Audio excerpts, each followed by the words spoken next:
நன்றியை தெரிவித்துக் கொள்கிறேன். சமீரா பர்வீன் 9th B 5ஆம் இடத்தை பெற்றுள்ளார். தஸ்பிகா 10th B 7ஆம் இடத்தை பெற்றுள்ளார். நசீமா பானு 10th B 13வது இடத்தை பெற்றுள்ளார். அஃப்ரா ஆஃப்ரீன் 11A 4ஆம் இடத்தை பெற்றுள்ளார். அப்ஷியா பானு 12A 12ஆம் இடத்தை பெற்றுள்ளார். இது மாநில அளவில் நடைபெற்றது. மாவட்ட அளவில் நடைபெற்ற மாணவர்கள் அப்ஷியா நுஸ்ரத் 12A 15வது இடத்தை பெற்றுள்ளார். நசீஹா 9th B 15ஆம் இடத்தை பெற்றுள்ளார். சஃபானா ஆஃப்ரீன் 9th B 12ஆம் இடத்தை பெற்றுள்ளார். சஃபானா பேகம் 9B 13வது இடத்தை பெற்றுள்ளார். சமீரா பர்வீன் 9th B 2ஆம் இடத்தை பெற்றுள்ளார். தஸ்பிகா 9B 5வது இடத்தை பெற்றுள்ளார். நசீமா பானு 10B 11ஆம் இடத்தை பெற்றுள்ளார். அஃப்ரா ஆஃப்ரீன் 11A 1ஆம் இடத்தை பெற்றுள்ளார். அத்துணை மாணவிகளையும் பங்கு பெற்று மாவட்ட அளவிலும் மாநில அளவிலும் பரிசுகளை பெற்ற எம் பள்ளி ஆசிரியை Mrs A Arulmozhi MA BAd English, Mrs Vidyadevi MA BAd English. 25 மல்லிகைப்பூ, பழனியின பஞ்சாமிர்தம், திண்டுக்கல்ன பூட்டு, மணப்பாறைன முறுக்கு, திருநெல்வேலியின அல்வா, திருச்சியின மலைக்கோட்டை மட்டும் இல்லைங்க, நம்ம பாரதிதாசன் பல்கலைக்கழகமும் தான். ஒவ்வொரு நாளும் பல சாதனை மாணவர்களையும் ஆராய்ச்சியாளர்களையும் உருவாக்கி கொண்டிருக்கின்ற பாரதிதாசன் பல்கலைக்கழகத்திலிருந்து வந்திருக்கக்கூடிய ஆட்சிக்குழு உறுப்பினரான ஐயா செல்வநாயகம் அவர்களை என்னை அல்லாமல் யார் வரவேற்க முடியும்? ஏனென்றால் இன்று வரை அப்பல்கலைக்கழகத்தின் வைத்து உள்ளத்தை மகிழ வைத்து அறிவை வளர வைக்கும் தமிழ்த்தாயை வணங்கி மகிழ்கிறேன். என்னை தாளாட்டி சீராட்டி பாராட்டி வளர்த்து ஆளாக்கி இந்த உலகத்திற்கு ஈன்றெடுத்து கொடுத்த என்னை பெற்ற தாயை இந்த நல்ல நேரத்தில் நெஞ்சில் நிறுத்தி வழிபடுகின்றேன். திரளாக கூடியிருக்கக்கூடிய தாய்மார்களே, பெற்றோர்களே, பாசத்துக்குரிய மாணவ மாணவிகளே, கல்வி பணியை மிக அற்புதமாக செய்து வரக்கூடிய, சாதிக்கின்ற பணியை மட்டும் செய்யாமல் நன்றாக போதிக்கின்ற பணியையும் செய்யக்கூடிய நஸ்ருல் முஸ்லிம் மெட்ரிகுலேஷன் பள்ளியினுடைய முதல்வர், ஆசிரியர் பெருமக்களே, இந்த 1000 ஆனாலும் மயூரம் ஆகாது என்று சொல்லக்கூடிய மயிலாடுதுறை வட்டத்தில் கங்கனாமுத்தூர் என்று சொல்லக்கூடிய ஒரு சாதாரண கிராமத்தில் நம்முடைய நாகை மாவட்டத்திலேயே மிக சிறப்பான பள்ளிகளுள் ஒன்று என்று சொல்லக்கூடிய நஸ்ருல் முஸ்லிம் மெட்ரிகுலேஷன் மேல்நிலை பள்ளியினுடைய தாளாளர் என் அருமை சகோதரர் அல்ஹாஜ் ஏ நஜிமுதீன் அவர்களே, இந்த அருமையான விழாவில் கலந்து கொள்வதற்காக அக்கரை சீமையாம் சிங்கப்பூரில் இருந்து வருகை தந்திருக்கக்கூடிய நிர்வாக குழுவினுடைய உறுப்பினர் வணக்கத்திற்குரிய சகோதரர் அப்துல் பாரி அவர்களே, ஒற்றை சக்கரத்தினால் வண்டி ஓடாது, எங்களுடைய சகோதரத்துவத்தினுடைய ஒற்றுமை சக்கரத்தினால் இந்த பள்ளியை சீரோடும் சிறப்போடும் நடத்துவோம் என்று அண்ணன் நஜ்முதீன் அவர்களுக்கு எப்பொழுதும் உறுதுணையாக இருக்கக்கூடிய சகோதரர் வணக்கத்திற்குரிய முகமது ஜமீல் அவர்களே, உங்கள் அத்துணை பேருக்கும் என்னுடைய அன்பு கலந்த வணக்கங்களை இரட்டிப்பு மகிழ்ச்சியோடு தெரிவித்துக் கொள்கிறேன். இந்த நாள் இனிய நாள் என்று நம்முடைய சொல் சித்தர் வலமுறை ஜான் அவர்கள் நீண்ட நாட்களுக்கு முன்பு சன் தொலைக்காட்சியில் கருத்துக்களை வழங்கி வருவார்கள். அதே போல ஒவ்வொரு நாளையும் நாம் சந்தோஷமான நாளாகவும் எடுத்துக்கொள்ள முடியும், சந்தோஷமற்ற நாளாகவும் எடுத்துக்கொள்ள முடியும். அது யார் கையில் இருக்கிறது என்று சொன்னால் நம்முடைய கையில் இருக்கிறது. சந்தோஷமும் வெற்றியும் மிகப்பெரிய விஷயங்கள் என்று அவர்கள் நினைக்கிறார்கள். நாங்கள் என்ன சொல்லுகிறோம் என்றால், சந்தோஷம் என்பதும் வெற்றி என்பதும் மிகப்பெரிய விஷயங்கள் அல்ல. Happiness and success is not a great thing, it is million of small things. பல சின்ன சின்ன விஷயங்கள் சேர்ந்ததுதான் வெற்றி, சந்தோஷம் என்பதை நாங்கள் சொல்லித் தருகிறோம். இந்த நஸ்ருல் முஸ்லிம் மெட்ரிகுலேஷன் பள்ளி 25வது ஆண்டை நோக்கி பீடுநடை போடுகிற பொழுது இதற்கு என்னை சிறப்பு விருந்தினராக அண்ணன் நஜ்முதீன் அவர்கள் அழைத்திருக்கிறார்கள் என்கிற பொழுது நான் மகிழ்ச்சி அடைகிறேன். இந்த நாளை சந்தோஷமான நாளாக ஏற்றுக்கொள்கிறேன். நான் பாரதிதாசன் பல்கலைக்கழகத்தில் ஆட்சி செய்யக்கூடிய மிக முக்கிய பொறுப்பில் உறுப்பினராக இருக்கிறேன். எங்களுடைய கட்டுப்பாட்டின் கீழ் தமிழகத்தினுடைய 8 மாவட்டங்களில் 138 கலை அறிவியல் கல்லூரிகள், இப்பொழுது தமிழக முதல்வர் புதிதாக திறந்த கல்லூரிகளையும் சேர்த்து 140 கல்லூரிகள் எங்களுடைய கட்டுப்பாட்டின் கீழ் இருக்கின்றன. ஆனால் நான் பல கல்லூரிகளுக்கு சென்ற பொழுது இன்றைய தினம் கல்லூரிகளில் இல்லாத கட்டிட வசதிகளையும் விளையாட்டு மைதான வசதிகளையும் ஒரு கிராமப்புறத்தில் இருக்கக்கூடிய பள்ளியில் பார்க்க முடிகிறது என்று சொன்னால் அது நஸ்ருல் முஸ்லிம் மெட்ரிகுலேஷன் பள்ளியில் மட்டும்தான் இருக்க முடியும். அதற்காக நான் இந்த நிர்வாக குழு உறுப்பினரை பாராட்டுகிறேன்.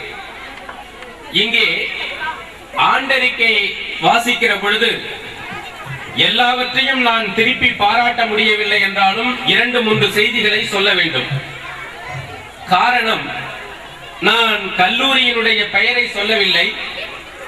ஒரு கல்லூரிக்கு ஆய்வு செய்வதற்காக சென்றிருந்தேன். அந்த கல்லூரியில் பிஎஸ்சி கம்ப்யூட்டர் சயின்ஸ் இருக்கிறது, பிஎஸ்சி ஐடி இருக்கிறது. ஆனால் அவர்களிடத்தில் 5 கம்ப்யூட்டர் தான் இருக்கிறது. இன்றைய தினம் நஸ்ருல் முஸ்லிம் மெட்ரிகுலேஷன் பள்ளி கங்கனாமுத்தினுடைய கிராமத்தில் இயங்கக்கூடிய இந்த பள்ளியில் 48 கணிப்பொறிகள் இருக்கிறது என்பதை துணை முதல்வர் சகோதரியார் கல்யாணி அவர்கள் படிக்கிற பொழுது நான் வியந்து போனேன். அதற்காக இந்த நிர்வாகத்தினரை பாராட்டுகிறேன். சில சமயங்களில் நான் பணியாற்றக்கூடிய கல்லூரிகளில் ஏறத்தாழ 3000 மாணவ மாணவிகள் படிக்கிறார்கள். இது சாதாரணமாக ஒரு தமிழ் கல்லூரியாக இருந்து இன்றைய தினம் என்னுடைய பெரும் முயற்சி, எங்களுடைய கல்லூரியினுடைய முதல்வர் அவர்களுடைய பெரும் முயற்சியால் இது மிகப்பெரிய கல்லூரியாக ஒரு 25 ஆண்டுகளில் வளர்ந்திருக்கிறது. சில சமயங்களில் போட்டிகள் நடத்துவதற்காக மாணவர்களுக்கு சுற்றறிக்கை அனுப்புகிற பொழுது 10 பேர், 8 பேர், 20 பேர் அதிகமாக கலந்து கொள்வார்கள்.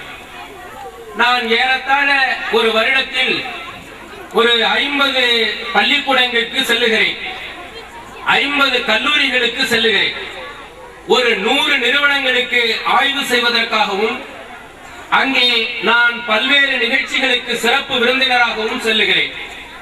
நான் இதுவரை கேட்ட ஆண்டு அறிக்கையில் முதலாக என்னுடைய 56 வயதில் 30 ஆண்டு கால பொது வாழ்க்கையில் ஒரு பள்ளிக்கூடத்தில் இருந்து 700க்கு மேற்பட்ட மாணவர்கள் போட்டிகளில் கலந்து கொண்டிருக்கிறார்கள் என்று சொன்னால் அது நிச்சயமாக நஸ்ருல் முஸ்லிம் மெட்ரிகுலேஷன் மேல்நிலை பள்ளியை தவிர வேறு எந்த பள்ளிக்கூடமும் இருக்க முடியாது. அதற்காக அதனுடைய முதல்வர் சுதா அவர்கள், சகோதரியார் கல்யாணி அவர்கள், அவர்களோடு சேர்ந்து பணியாற்றக்கூடிய அனைத்து ஆசிரியர் பெருமக்களையும், ஆசிரியர்களை ஊக்கப்படுத்தி வரக்கூடிய அண்ணன் நஜ்முதீன் அவர்களையும் நிர்வாக குழுவினரையும் மீண்டும் நான் பாராட்டுகிறேன், வாழ்த்துகிறேன்.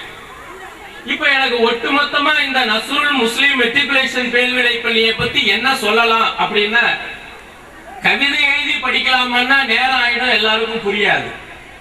எனக்கு 3 தான் ஞாபகத்துக்கு வருகிறது. அப்துல் கலாமினுடைய கனவை நனவாக்க வல்ல கணாக்காரர்களும் கணாக்காரிகளும் எங்கே இருக்கிறார்கள் என்று சொன்னால் நஸ்ருல் முஸ்லிம் மெட்ரிகுலேஷன் மேல்நிலை பள்ளியில் இருக்கிறார்கள். இந்த பள்ளிக்கூடத்தை ஒரு சாவி என்று சொல்லலாம். என்ன சாவி?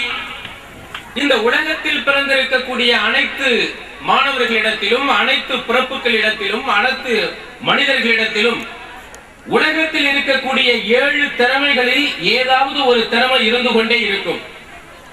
அந்த திறமை என்ன என்பதை யார் புரிந்து கொண்டு அதை வெளிக்கொணர்வதற்கு முயல்கிறார்களோ அவர்கள் மிகப்பெரிய ஆளாக மாறுகிறார்கள். நான் ஏபிசி கல்லூரியில் கெமிஸ்ட்ரி படித்தேன். ஆனால் என்னிடத்தில் இருக்கக்கூடிய திறமை கெமிஸ்ட்ரி சார்பாக ஆராய்ச்சி செய்கின்ற நோக்கில் இல்லை. என்னுடைய திறமை 7 வகையான இன்டெலிஜென்ஸில் எது இருக்கிறது என்பதை நான் உணர்ந்து கொண்டேன். லிங்குஸ்டிக்ஸ் இன்டெலிஜென்ட் என்று சொல்லக்கூடிய மொழி ஆளுமை திறமை என்னிடத்தில் இருக்கிறது. எனவே நான் பேச்சு துறையில் என்னை ஈடுபடுத்தினேன். இன்றைய தினம் ஓரளவு தமிழகத்தில் ஒரு சிறந்த பேச்சாளர் பட்டியலில் இருக்கிறேன். எனவே இந்த 7 வகையான திறமைகளுள் ஏதாவது ஒரு திறமை இருக்க செய்யும். அதிலே எது பலம், எது பலகீனம், எது திறமை என்பதை மாணவர்களுக்கு படம் பிடித்து காட்டக்கூடிய கேமரா தான் நஸ்ருல் முஸ்லிம் மெட்ரிகுலேஷன் பள்ளி. அடுத்தது, எதிர்காலத்தினுடைய லட்சியத்தை நோக்கி அவர்களை அழைத்து செல்லக்கூடிய கலங்கரை விளக்கமாக நஸ்ருல் முஸ்லிம் மெட்ரிகுலேஷன் பள்ளி இருக்கிறது. எனவே நான் இந்த பள்ளியை சாவி என்றும் கேமரா என்றும் கலங்கரை விளக்கம் என்றும் பாராட்டுகிறேன். என்னை வரவேற்று அறிமுகப்படுத்திய எங்கள் கல்லூரியினுடைய முன்னாள் மாணவி சகோதரியார் ஒரு வேண்டுகோளை வைத்தார்கள். என்ன வேண்டுகோள் என்றால், நாங்கள் 25வது ஆண்டில் அடியெடுத்து வைத்திருக்கிறோம். நீங்கள் பாரதிதாசன் பல்கலைக்கழகத்தில் ஆட்சிக்குழு உறுப்பினராக இருக்கிறீர்கள். உங்களுடைய முயற்சியால் எதிர்காலத்தில் இது கல்லூரியாக வர வேண்டும், அதற்கு நீங்கள் ஒத்துழைப்பு தர வேண்டும் என்று சொன்னார்கள். நான் எதிர்காலத்தில் கல்லூரியாக வருவதற்கு முன்பாகவே மிக விரைவாக பாரதிதாசன் பல்கலைக்கழகத்தின் மூலமாக இந்த நஸ்ருல் முஸ்லிம் மெட்ரிகுலேஷன் மேல்நிலை பள்ளியில் சில வகுப்புகளை பொதுமக்களுக்கும் மாணவர்களுக்கும் மகளிர் சுய உதவி குழுக்களுக்கும் நடத்துவதற்காக அனுமதியை பெற்றுக் கொடுத்து பல்கலைக்கழகத்தினுடைய ஒரு கம்யூனிட்டி சென்டராக இந்த நஸ்ருல் முஸ்லிம் மெட்ரிகுலேஷன் பள்ளியை இன்னும் ஒரு சில மாதங்களில் ஆக்குகிறேன் என்ற ஒரு உறுதிமொழியை அண்ணன் நஜ்முதீன் அவர்களுக்கும் நிர்வாக குழு உறுப்பினர்களுக்கும் இங்கே திரளாக கூடியிருக்கக்கூடிய பெற்றோர்களுக்கும் நான் மகிழ்ச்சியோடு தெரிவித்துக் கொள்கிறேன். அடுத்த விஷயம், பொதுவா 2 நிகழ்ச்சியில அதிகமா பேசக்கூடாதுங்க. ஒண்ணு, பள்ளிக்கூடத்தோட ஆண்டு விழாவில் ரொம்ப நேரம் பேச சத்தியமா இல்ல. பின்னாடி உங்களுடைய குழந்தைகளினுடைய அற்புதமான கலை நிகழ்ச்சிகள் நடைபெற இருக்கிறது. அவர்கள் பரிசு பெறுவதையெல்லாம் பார்த்து மகிழ வேண்டும். இதற்காக வருகை தந்திருக்கிறீர்கள். இதிலே நான் அதிக நேரம் எடுத்துக்கொண்டு பேசினால் மிகுந்த கெட்ட பெயரை ஒருவன் சம்பாதிக்க ஈஸியாக முடியும். இரண்டாவது, திருமண வீடுகளில், கல்யாண வீட்டுல அதிக நேரம் பேசக்கூடாது. இங்கேயாச்சும் யாராச்சும் ஒருத்தர் 2 பேர் கேட்பீங்க. யாருமே கேட்காத ஒரு இடம் இருக்குன்னா கல்யாண வீட்டுல யார் பேசுறாங்களோ அந்த இடம் தான். நான் ஒரு இடத்துல பேசிக்கிட்டு இருந்தேன். திடீர்னு ஒருத்தர் பின்னடியால வந்து என் சட்டையை பிடிச்சு இழுத்தாரு. நான் இத்துடன் என்னுடைய பேச்சை முடிச்சுக்கிறேன்னு சொன்னேன். முடிச்சிட்டு போன நீங்க என்ன இப்படி பழி வாங்கிட்டீங்களேன்னு கேட்டார். ஏன், கலை நிகழ்ச்சிக்கு கொஞ்சம் நேரம் ஆகும், இன்னும் மாணவர்கள்லாம் மேக்கப் போடல, நீங்க கொஞ்ச நேரம் பேசுங்கன்னு சொல்றதுக்காக சட்டையை பிடிச்சு இழுத்தேன், நீங்க அதுக்குள்ள முடிச்சிட்டேன்னு சொல்றீங்களே அப்படின்னு சொன்னாங்க. இப்ப நஜ்முதீன் அண்ணா வந்து என் சட்டையை பிடிச்சு இழுத்தாங்கன்னா நான் ஆனாலும் நான் இந்த சந்தர்ப்பத்துல ஒரு 2-3 செய்தியை ஆழமா உங்கள்கிட்ட பதிவு செஞ்சுட்டு விடைபெறலாம் அப்படின்னு நினைக்கிறேன். சீனாவுல கொஞ்ச நாள் முன்னாடி ஒரு பூகம்பம் ஏற்பட்டது. இந்த பூகம்பம் ஏற்பட்ட பொழுது வீடுகள் எல்லாம் இடிந்து நொறுங்கி விழுந்தன. மீட்பு குழுவினர் வீடு வீடாக சென்று இடிந்த இடர்பாடுகளை எல்லாம் அகற்றி உயிர் சேதம் இருக்கிறதா என்று பார்த்து வருகிறார்கள். அப்பொழுது ஒரு வீட்டுக்கு போனப்ப ஒரு காட்சியை பார்க்கறாங்க. ஒரு சின்ன பொந்து வழியா ஒரு உருவம் வந்து செத்து கிடக்குது. தெரியுது. எப்படி தெரியுது அப்படின்னு சொன்னா, தன்னுடைய கால்கள் 2ம் முன்னால் மடங்கி இருக்கிறது. தன்னுடைய முதுகு பகுதி வளைந்து இருக்கிறது. இந்த ஓட்ட வழியா இந்த மீட்பு குழு வீரர்கள் கையை விட்டு இப்படி ஆட்டி பார்த்தாங்க. ஒன்னும் உடல் அசைவு இல்லை. செத்துட்டுது அப்படின்னு சொல்லிட்டு போயிட்டாங்க. கொஞ்ச நேரம் அடுத்த வீட்டுக்கு போறதுக்கு காட்டியும் அந்த மீட்பு குழு தலைவனுக்கு ஒரு சந்தேகம். அந்த உடம்பு வளைஞ்சிருந்தது. எப்படி இப்படி கால் இப்படி இருந்தது, ஆனா கை 2ம் இப்படி பொத்திக்கிட்டு இருந்தது. என்னன்னு போய் பார்ப்போம் அப்படின்னு போய் திரும்ப பொந்து வழியா பார்த்தாங்க. அப்ப ஏதோ ஒரு பொருள் மூட்டையா கட்டி இருக்கிறது போல இவங்களால பார்க்க முடிஞ்சது. உடனே மிக பத்திரமா அந்த ஜல்லி உடஞ்ச எல்லாத்தையும் அந்தாண்ட அப்புறப்படுத்திட்டு டாக்டர் டீம் கூடவே இருக்கும். ஒரு அம்மா இருந்தாங்க, உயிரோட இருக்காங்களான்னு பாருங்க அப்படின்னாங்க. பார்த்தாங்க, அந்த அம்மா செத்து போயிட்டாங்க. செத்து பல மணி நேரம் ஆகிறது. உடனே அந்த அம்மாவினுடைய மூடி இருக்கக்கூடிய உடல் முதுகையும் காலையும் இப்படி தனியா பிரிச்சு பார்த்தாங்க. கையை விளக்கிட்டு ஒரு போர்வை சுத்தி இருந்தது. அந்த போர்வையை விரிச்சு பார்த்தப்ப 3 மாதமான ஒரு அழகான ஆண் குழந்தை உயிரோடு தூங்கி கொண்டு இருந்தது. என்ன நடந்தது அப்படின்னு சொன்னா, இது உண்மையா நடந்தது, சத்தியமா சொல்றேன். பூகம்பம் வரப்போகுது, வீடு இடிய போகுது அப்படின்னு தெரிஞ்சனியும் நாம செத்து போனாலும் பரவாயில்ல, நம்முடைய வாரிசு உயிரோட இருக்கணும்னு அந்த தாய் தன்னுடைய முதுகை வளைத்து கால்களை முன்னோக்கி எடுத்து குழந்தையை ஜமுக்காலத்தில் போர்வையில் கட்டி அதை இடையில் வைத்து கையினால் இறுக அணைத்துக் கொண்டு அவள் இருந்திருக்கிறாள். அவள் செத்து போய்விட்டாள். ஆனால் ஒரு செல்போன் அதில் இருந்திருக்கிறது.